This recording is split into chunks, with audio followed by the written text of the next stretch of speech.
The Loud and Proud podcast, and the championship is just around the corner. Please subscribe and follow on all social media channels so you don't miss a beat. Coming up on today's Loud and Proud podcast, Pace and Power with Derek Maguire. I caught up with the Dundalk Young Irelands legend and chatted about his beloved club, the effect lockdown had on him personally, how I blame him for the rise of Jim Gavin and the Dubs 5-in-a-row side. A classic Fitzer's tale is in there as well.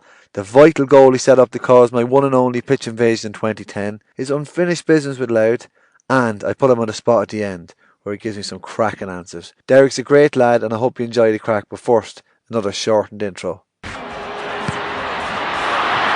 a chance for Rooney! What a goal by JP Rooney! Joining me now on the line is the fastest man ever recorded in a Dundalk Young Irelands jersey. That's Derek Maguire. Derek, is that still true? No, I think Kieran Murray might have something to say about that one actually, yeah. He's claimed to be the fastest man. But sure, look, I'll take the honours. What about Dean? No? Yeah, Dean will be up there too, but no, definitely. Kieran Murray claims to be the fastest. No, he definitely is the fastest. Like he's absolutely lightning fast. Like. Go away, right? He's the one man I can't beat in the sprint. It's Kieran Murray. He's about half a yard ahead of me, and I just cannot catch him. You're not losing any speed, are you, over the years, no? I think I have. I think definitely over the last couple of years, especially maintaining the pace over a longer period, definitely has dropped. I might have it over the first couple of yards, but carrying the ball at speed, I can't do it as much for as long as I used to do when I was younger. But I always have to use the head a wee bit more then and know when to go, you know. So I lost it a wee bit, but I wouldn't say. That's not something you worked on with in the lockdown period. Did you work on your game, or did you work on your speed? No, I can't say I worked on my speed. I worked on the strength. Whatever stuff we had here in the house, I got a bit of stuff from the islands, weights and stuff. So I done a bit of weights on it, and we actually had. With the Islanders, we have a group chat, and we done like a wee league table but we had a different task to do every week. So I think the first week was a 3K run and as many push-ups as you can do in a minute. Right.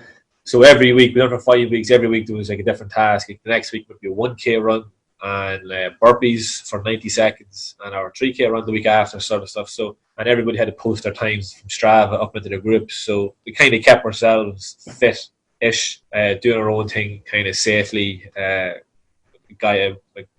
the guidelines, obviously. So we kind of kept ourselves fit doing that. And so basically we kind of worked on our stamina, kind of just maintaining that. And then the idea was once we get back training, then we start working the speed. So we maintained our stamina, our fitness.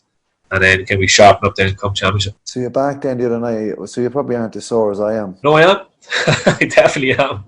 I'm an absolute agony. Hips here are killing me. We were on the mountain last night, Sleep Gullion, doing sprints up the mountain. So you can imagine the pain today, yeah. I know, I remember running down, I thought it was the great fella. I think I won running down the hill, but then the next day, the impact in the top of the legs after slapping my legs off the ground. Yeah, no, definitely, and the fact that it's on a tarmac, you're so give, and it's a lot faster as well, as you know, than running the grass. So we put a serious effort in there last night, and there's going to be another probably couple of those sort of nights on the pitch now, where just getting ourselves fit, because it's.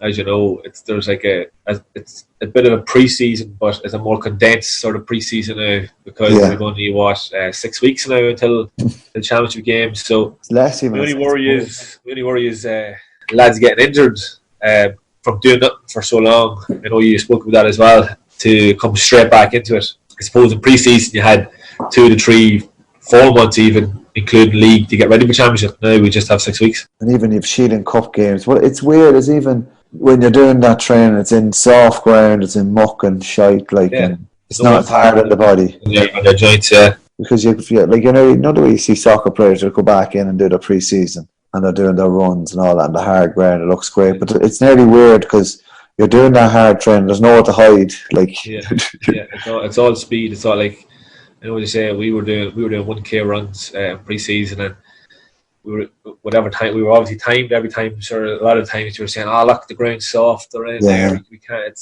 That was our excuse for slowing down by a couple of seconds from the last night. So we know, as you say, there's no hiding places now. The ground's hard. you should be bouncing across the grass, getting those beating those times from before. So, but I like it though. Especially the Islanders. Our game is we always play best on hard ground and good weather. Like obviously, you're not always going to get that. Like, but it's the sort of football we love playing, and it suits our style of football. Yeah, which is weird as well, because that run you've had, Jesus, I remember going down to, what was it, Enniscorthy, and it was muck and shit as well. He's beat that Kilkenny team, and like that whole winter was a horrible winter, and you still I think down the downs and that. I think as well the style of football we played back then kind of in a way suited us defensively, not so much offensively. Defensively, we would have packed a lot of boys behind the ball. Yeah. And when you're playing in that sort of weather, the forwards will give us more time to get back and set up. So it probably worked in our favour a bit then with the style we played back then. But I suppose it wouldn't really be a championship style of play. It's we did definitely. The way we play now, the hard ground, the fast kick passing game is a real Islander sort of style of game. So yeah. So you've gone away from that sort of, like, I wouldn't say defensive approach, more pragmatic approach. Yeah, I wouldn't say we got away from it, but we're not. It's not a case of us going from one extreme to the other. We're getting like more of a healthy balance. Like maybe we were overly defensive at times that we sacrificed a lot of our scores that we would have got. Like we weren't racking up really big scores, and that wasn't down to our forwards not performing. It was down to probably our forwards not getting enough help from the rest of us. Because you had a lot of injuries last year as well. Sorry? You had a lot of injuries, like the two boys up front, Moan, and your brother was out as well. Like, yeah, no, we were fortunate last year. Like, and we were probably going into that intermediate championship with high hopes, yeah. Because like we knew we were an intermediate team. Like we definitely wanted junior teams, so we knew going into we thought coming into the intermediate that, like, right lads, we give this a good shot here. And we had a tough group. We had the Feckins, who were one of the favourites. Yeah. And then we had obviously Hunterstown. And Hunterstown are a very good team. Like they're some very good players. And so the first game against the Feckins, I don't know if you were at that game. It was, yeah. It was a very hotly contested game. Like it had speed, it had hits, it had football. Yeah. It had great scores. Like so. It was. I say it was a good game to watch, but I know playing it, I was cooked after. I thought I was cooked after 20 minutes of the game because the heat, and then the pitch is the likes of Ben Duffy coming at you. You've Chinky there, Owen Holcroft, I think his nickname. And you've the two Duffy, and then you've and they have a lot of other players there who are very good players. So it was a good game. Actually, after that game, I think Owen Holcroft was injured. I think Bevan Duffy picked up an injury as well. So they picked up a few injuries, and they were unlucky too. But then we had Hunterstown. We just had to beat Hunterstown by a point.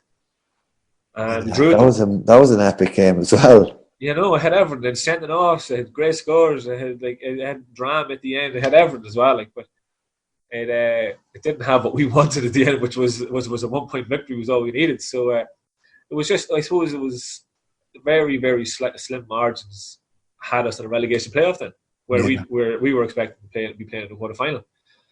And not only did I have it as a relegation game, we actually lost the first relegation game against the Plunkets up at Dover. So it was, I said, one extreme to the other with the Islanders. They were either winning a Leinster or getting relegated out of intermediate. But I was chatting to John Savage earlier, and I was saying to him, he goes, they're all or nothing with us. We're going to win it or we're going to get relegated. So just a bit of drama every year, You have a new man in this year. New man obvious. Adrian's gone. Eamon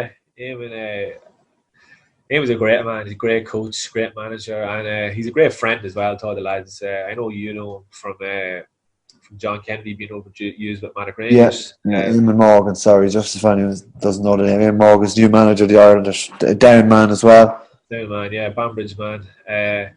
No, I was actually we were actually looking for a manager at the start of the year, and I got a text about this man who was supposed to go over. He was supposed to take over Castlewellan, him and some other guy, and it fell through for whatever reason. And we were actually we were doing it with a few lads in for the job, and it was the last day of us talking to a few people about the job, and so I decided to give him a call. I just knew after the phone call I had with him that I think he sounds like the sort of guy we want. Like he said to me at the end of the phone call, look, he goes, I'll definitely go down for a chat. He just wanted to know a few things about us, and he goes, look, all I ask for is honesty and commitment.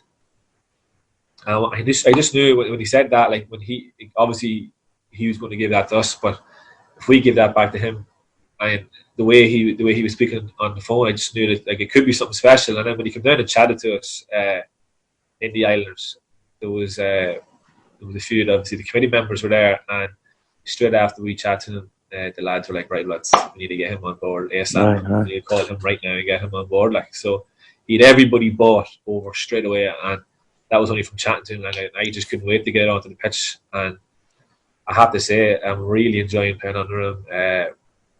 He's never off the phone to the lads. He's ringing around, and we were training last night, and he was up on a family holiday in Donegal there, and came back just for the training session. I went back up there that night, after the training session. So so a serious commitment there. Like he took us a couple of times as well, a few sessions, and it's just his intensity. Like he loves it. He's really into it, and obviously coming there from bloody Donegal, that's some going. So.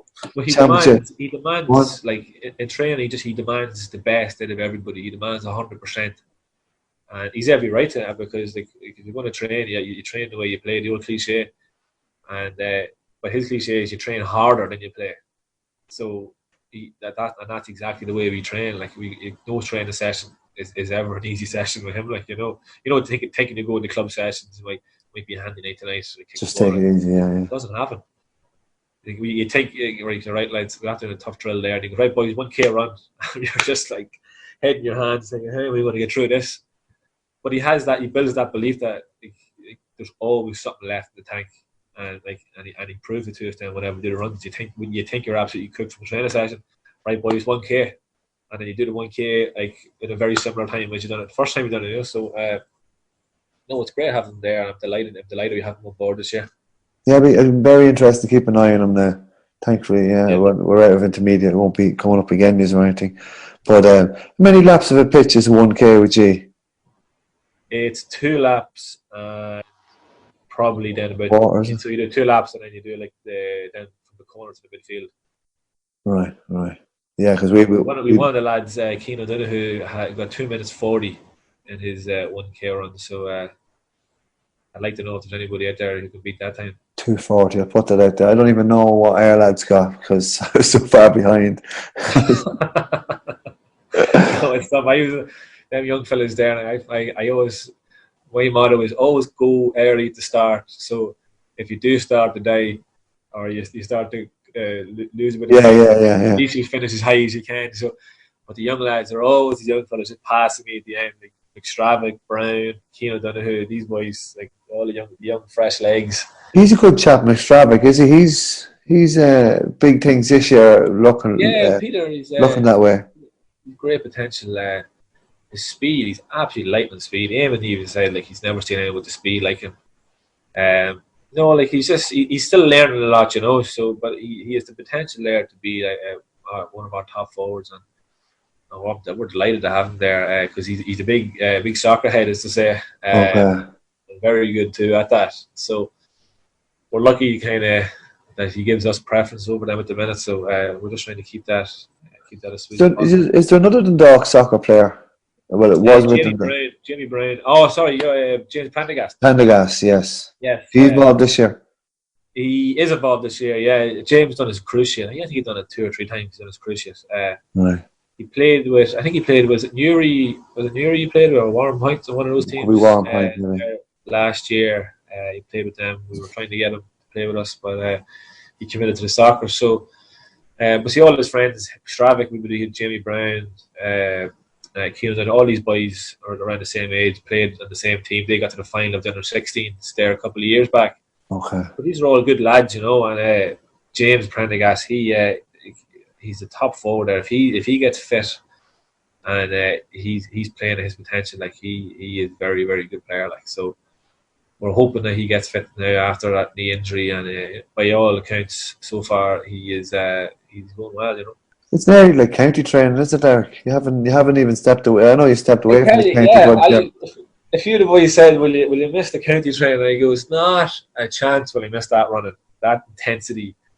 Everything about county training, it's not that I didn't like it, but I remember you'd always be driving home in the car, barely able to drive the car home. You're not wrecked from training, but I was thinking, this is great now. I get a few years now where I get to train and I'd be able to drive home with the arm out the window and not even that tired. But see, since Amy came in with the training, even the training when Adrian was there. I was just going to say, he's trained hard. I remember seeing videos that time going on the All-Ireland semi-final run. Yeah. He's training hard over Christmas. It was. Yeah, it was. And I remember we trained over Christmas and there was a few boys shouting at the ground there a few times.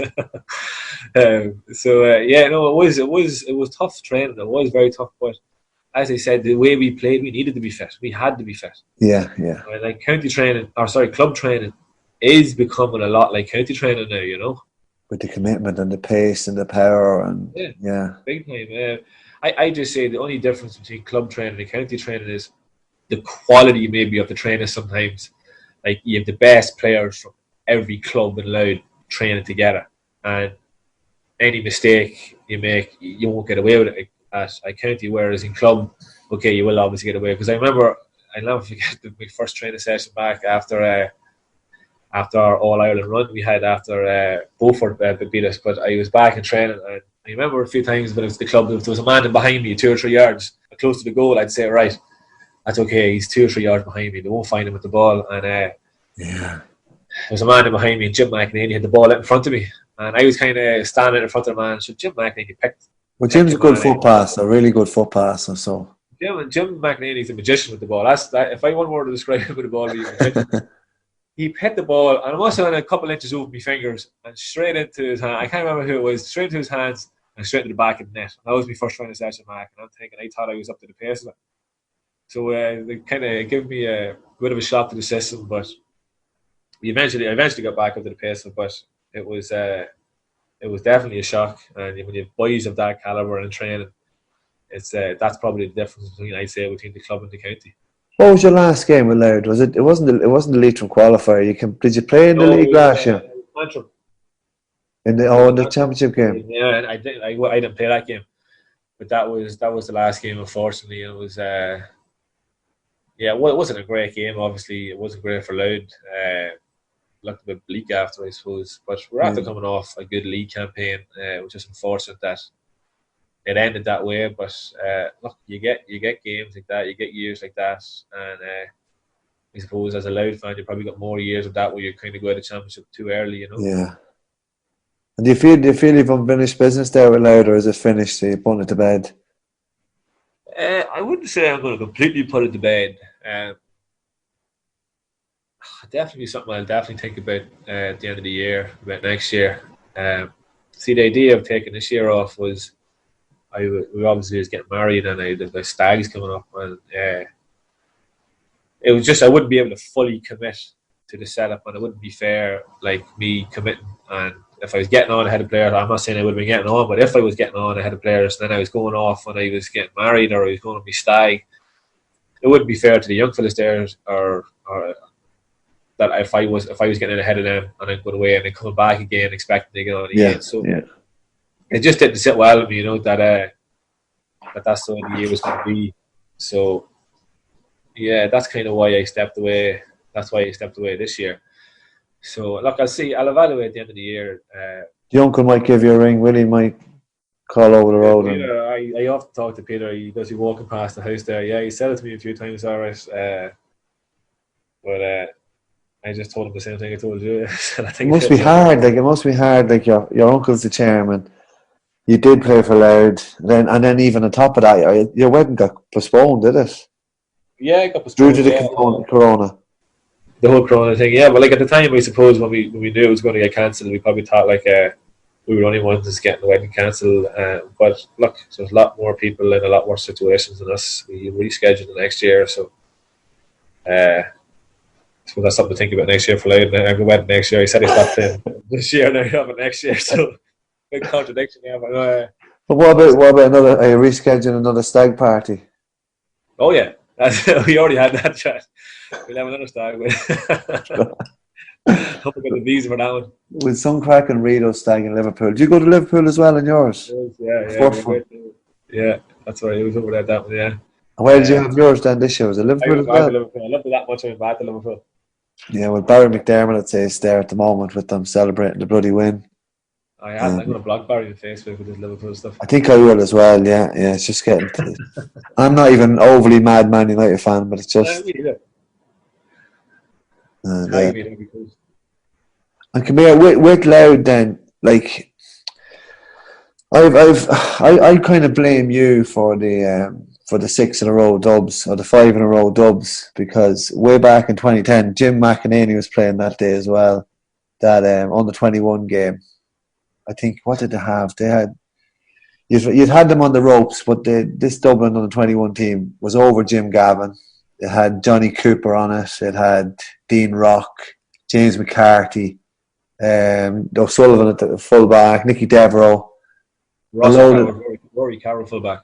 Rory Carroll was it? Yeah. And who else? I'm trying to think who else, but if and you had them on the rack, you had them beaten. Your father was over them actually, over you that day. I know my brother was playing. Even the players in name there, like if Darren Nelson is another one. If you were to name the Dublin team now, these are the boys. These are probably some of the top 5 players you'd pick. You know? So like as I said earlier, it's one of these. It's one of the games that I suppose haunt me still.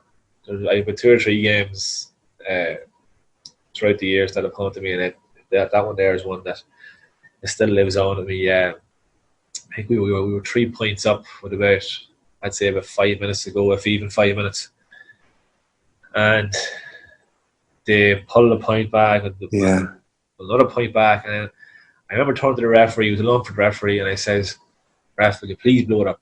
Time's up, please blow it up." And he said, "No, one more play. Time's almost up." And Johnny Cooper almost hit the crossbar on the way over when he took the shot to equalise the game. I landed on top of the net and went to extra time, and we were spent because we gave everything in that second half. Like Jim McEnany had a great game that day. Actually, he scored. Did Barry O'Hare have a chance of a goal in extra time? Or was that the end? Barry O'Hare had a chance in extra time. It was him and the keeper. I actually think he had Liam Shevlin outside it, wide open, passed into him. But Barry O'Hare, being an out-and-out forward that he was, I can't blame him either going for the shot. The shot was on too, the pass was on too. We took the shot and hit the post. And I actually think from the resulting So look, and as you say, Jim Gavin was the manager. You have to question, would he be the manager of Dublin? I always think that. I always think if you like, and you should have bet them that day. It was like the ref should have blown it up. Like he was in there, we were going so well, and then they win the All Ireland on the back of that. You know, the beat Michael Murphy cracks the crossbar in that final. Yeah, I have a friend that he got was playing that day, Kevin Mulhern, and they had the bet as well. Yeah. So what happened? Like, imagine what happens if you beat them. Jim doesn't get taken over. Jim doesn't take over. You win a Leinster. Donegal winning under 21 under Jim. Yeah. But does that affect him then going on a couple of years? It's one of those. I always reference, and there's even other different things as well, even concerning Loud players and that thing. Like, yeah, it was like you think if Jim hadn't been over them, would he have pulled Dean Rock, James McCarthy, Rory Carroll? Them boys still got pulled in because you know yourself, if you manage that team, and Jim McGuinness done the same with his Donegal and 21 team. If you're over them and you trust these boys to get you to an All Ireland final, to win an All Ireland final, you're going to want them boys to come into the senior panel, won't you? Yeah. And, Jim McGuinness did the exact same. He pulled I think 6 or 7 boys from that team into the senior panel. So it begs the question with these boys, with the likes of James McCarthy, probably one of the best players of the decade there. The last decade. Does that mindset come from that win like that?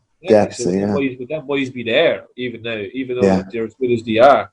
Dublin's so big, like the chances of getting on the Dublin panel are probably so hard to get into it. But if you play under a manager and he's obviously then the manager of the senior team, you're going to go with him, like, you know. So they dive for them. They're considered one of the best, some of the best ever played the game now because of the 5 in a row. So it's because I even remember Jim Gavin that day. I remember Laird. My brother was on the panel, so it was like within inner workings of the panel and that. Well, although he wouldn't tell us much, because your father would probably give out fuck to him if he did. But he was only allowed to name 26 players that day. That's And right. he's had a panel of 32 or so. And I remember, I think it was Ronan Holcroft and David O'Brien. They weren't even allowed to go into the dugout witches. That's And right, yeah. I remember being with the father, like, look at that, they're behind the wall. And next thing, Dublin comes out. About 40 players, all tugged out, all come in, like, they did their own thing. Yeah, it never sat well with Dad that lads who make a commitment to a loud setup don't get jerseys the day of the game. Yeah. Or not allowed to tug out, not allowed, like for likes of Ronan Holcroft, and whoever else, I can't remember else. But David O'Brien anyway was there. Yeah, that's right. I had to stand the other side of the wall. Yeah. It was like that's the sort of thing where you can't blame a player if he says, you know what, I'm walking away here. I'm not going to bother to commit to loud. And I remember Dad being in the house here having a Barney on the phone to the loud chairman at the time about all this, and he was told under no circumstances is he getting any more jerseys for these lads, because the rule is only 26 players. Yeah. I remember, because I remember him shouting in the kitchen. I was sitting in the sitting room. I asked him after what was it about, and he wouldn't tell me too much, but I knew what it was about. And so anyway, loud being loud, we followed the rules, you know. So we kept the GEA happy, kept Pro Park happy, whatever it is. And in Dublin being Dublin, do what they want. They give every single player a jersey. Yeah. You know, so you have to wonder, when it's a wonder why some lads in Loud don't commit to playing with Loud. That must have been a thing, because I don't know why that obviously is a thing, because it stuck out in my mind that they walked out, and it was like more than, it was like 40 lads come out with them, and Jim Gavin just didn't give a fuck about the rules, and the lads probably just let Jim walk away and do his own thing, especially knowing Gavin, that he's all about the team and having everyone involved in getting a jersey. Yeah, you know, it just showed. As you say, I'm sure the county board rode in behind Jim Gavin when Jim made that decision, because Dublin get away with a lot, as you know, because they're Dublin, and the likes of Loud and probably get an example made of, get a big fine or whatever. But I know if I was the manager, I'd have been getting. I know Dad tried it, but I'd have been saying, these lads are all getting jerseys. I know recently enough there. Peter Fitzpatrick, I think it was it the hurlers? They weren't getting enough jerseys or something for the games. There wasn't enough for the panel or whatever. And Fitzer made a call, and all the boys got a jersey for the game. I'm not sure the internet's that story, but I just heard that through the grapevine. Could be something with the minors as well, starting the minors out with jerseys far and high as well. And he made a call, because Fitzer's been there. Fitzer was a manager. Yeah. No, and it's great. The likes of Fitzer is the chairman now, because he knows what it's like to be a manager, and he knows what the team, what the panel needs, what the management needs, and the battles he would have had with the county board himself, with getting stuff for the team. So he knows what he needs, and what Loud should push the boundaries on.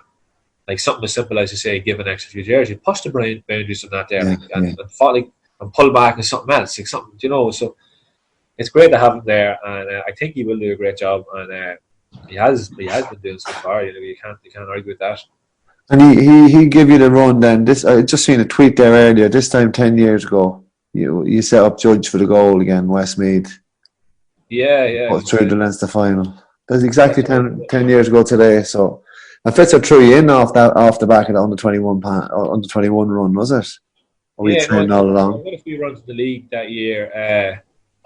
Didn't really make much of an impact, if I'm being honest. I thought it would have. I thought it would have done better, but it's just like, you know, county football is tough. And you can have tough years, and we had a great team.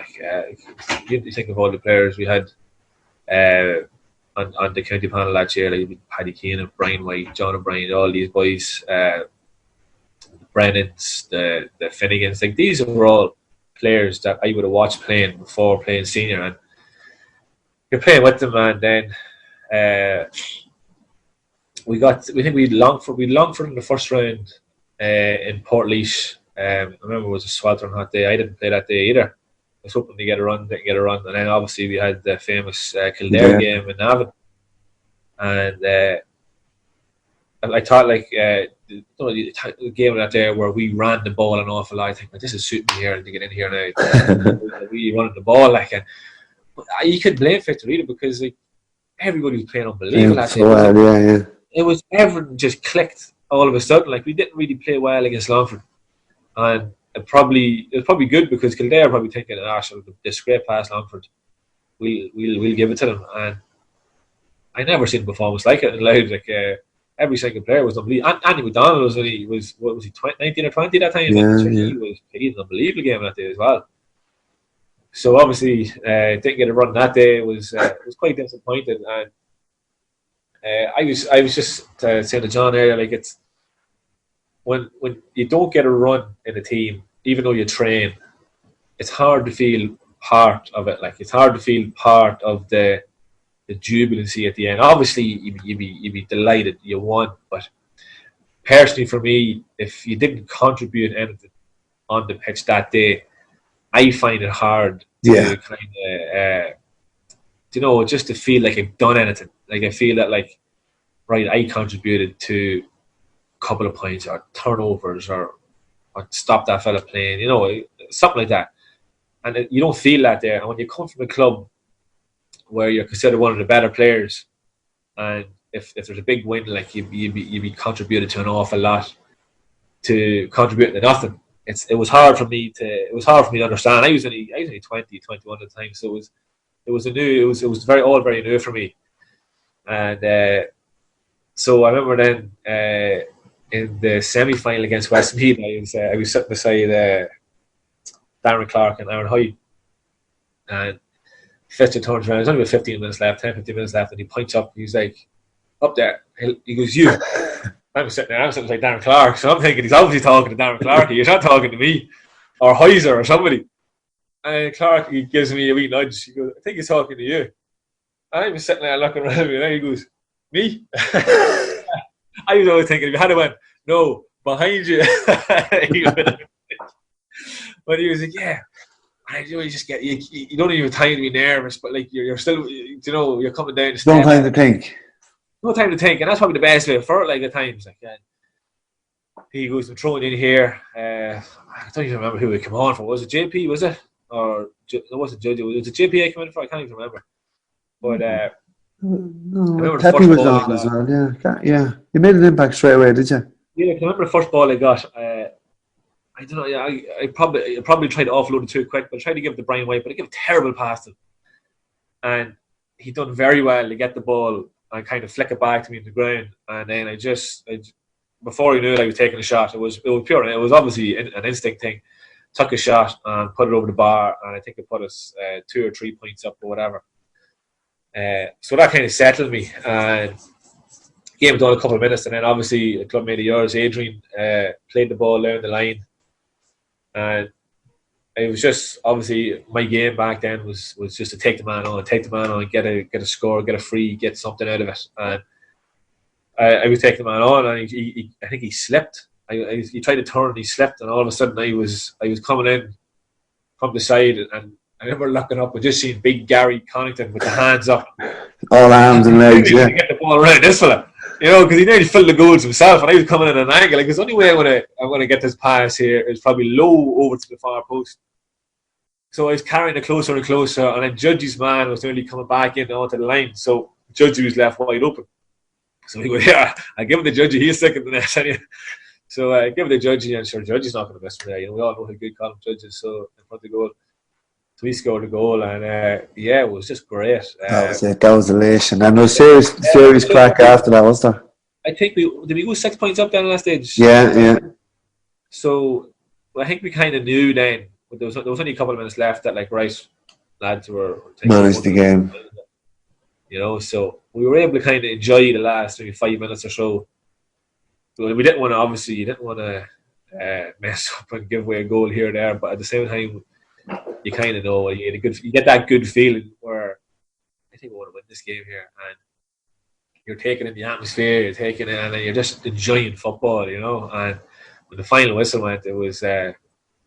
it was unbelievable. It was something. It's one of the games that you think back on with great memories. And I remember after we went over to the far side of the QC stand. There was a big leg attention there, and so there was flag and there was people jumping. And like, so we're just normal people from the 9 to 5 work, and then you have a couple of thousand people jumping in front of you. Like, it was something that we never experienced before, and especially in Louth. Like, it was my first pitch invasion for Louth anyway. I ran on the pitch. You the pitch as well, later. I was in the Hogan stand. I ran across. Security got me, and I was over there with the Cusick stand. Your people you're on about. I remember Seamus and Kevin O'Hanlon. They get onto the pitch, and I don't think any steward would be able to stop either. No. I remember, I think it was Kevin come over and lifted me up. I was just saying, I goes, at least this time when you invade the pitch, it's not for a scrap. It's for what you want. But, and Peter McDonald tried to calm you down after the game, did he? And he was rudely interrupted, was he? You know the story, did you? Tell everyone. Oh yeah. Sean McCann's great at telling these stories, you know that? You should get him to talk about them. Look, Sean McCann's list of questions coming up now, so hang on. No, we were all obviously in the dressing room afterwards, and everybody was celebrating and hugging and kissing and whatever, you know. So we were just obviously we're just all in cloud nine. No one could believe it. It was a very surreal sort of feeling. And Peter McDonald said to him, you know how serious all them lads are. So he's like, right lads, you sit down, you haven't won it yet. This is exactly what me did want now in the final. You all thinking he's won something, man. He gave us a big speech about like getting ready for the next game, not thinking we hadn't won it yet. True enough, we hadn't. But in the meantime, Fitzer was out doing a TV interview. He missed all this, you know. He missed all the celebrations in the dressing rooms. And he's all quiet now at this stage, is. Sorry? It's very quiet, the dressing room now. It's all. Yeah, so we were, exactly. So we were all sitting down and it started to get changed. And there was no big shouting and screaming and hugging. Everyone was sitting in there. And that's when the 2 doors burst open. In walks Fred. Ole, ole, ole. And so needless to say, everyone in his dressing room just joining the Fitzer and crying and laughing. I remember I looked over at Peter McDonald's face and he was just shaking his head. It's just pure disappointment of Fitzer for coming in. Him after giving that speech and Fitzer the manager. You know, it's definitely a memory we're all very fond of, and we still have a laugh to this day. You know, we've a lot of great memories there. You know, that year in particular, like Fitzer was a character. Like, you know, like he's a manager, but he's great crack. You know, and he gave us some good laughs, and he gave us a great year that year as well. Obviously, it was a bit of a bitter taste to the final, but all in all, it was a great year for Louth, for the supporters, for the players, and it's anywhere you go when you say you're from Louth or you played for Louth, or people will always ask you about the 2010 the game against Meath, you know. So it's made an impact not just in Louth but obviously around the country. We'll finish up with a few Sean McCann questions here. He said you wrote a lovely romantic poem recently. And he wants to know, could that be your future career?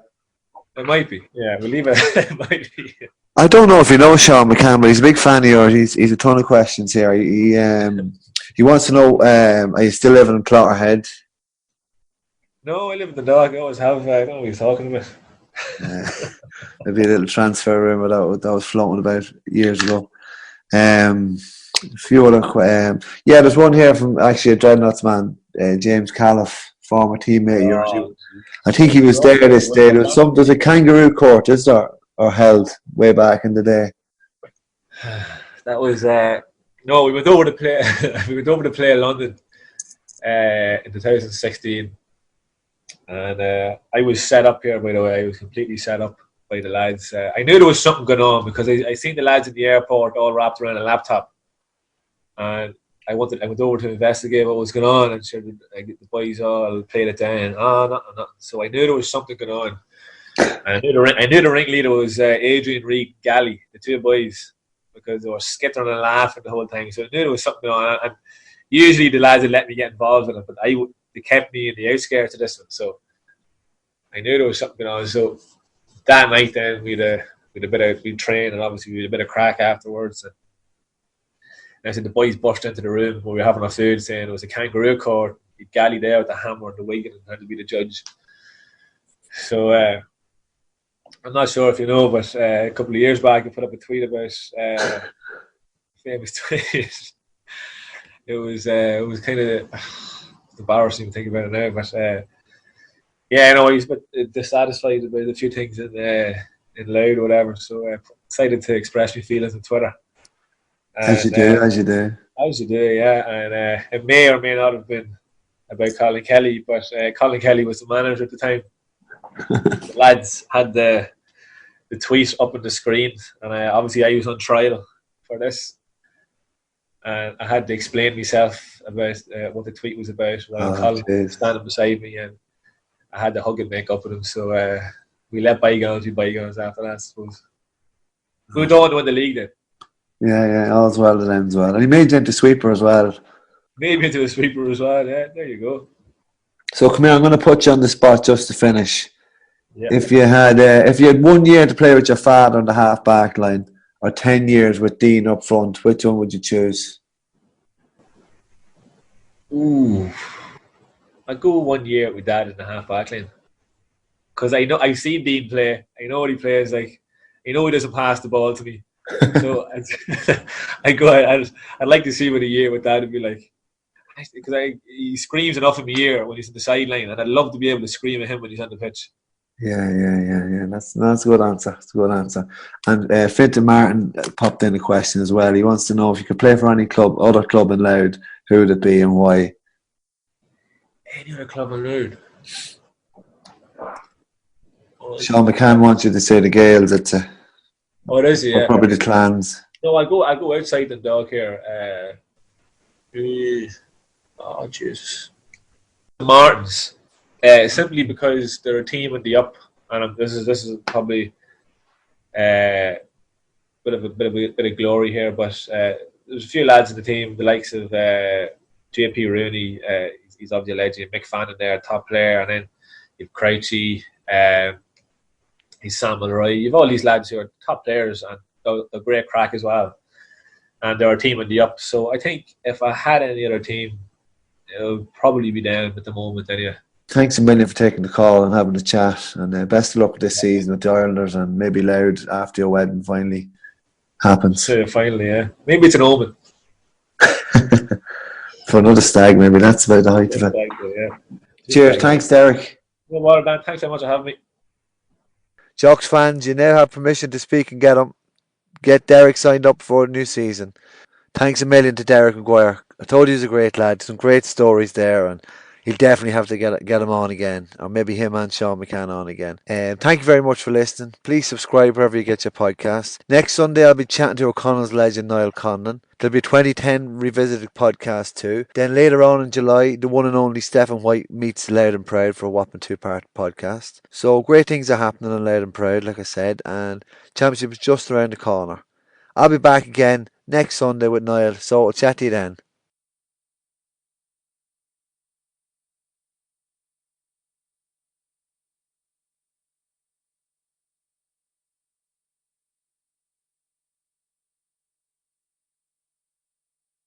That wreck.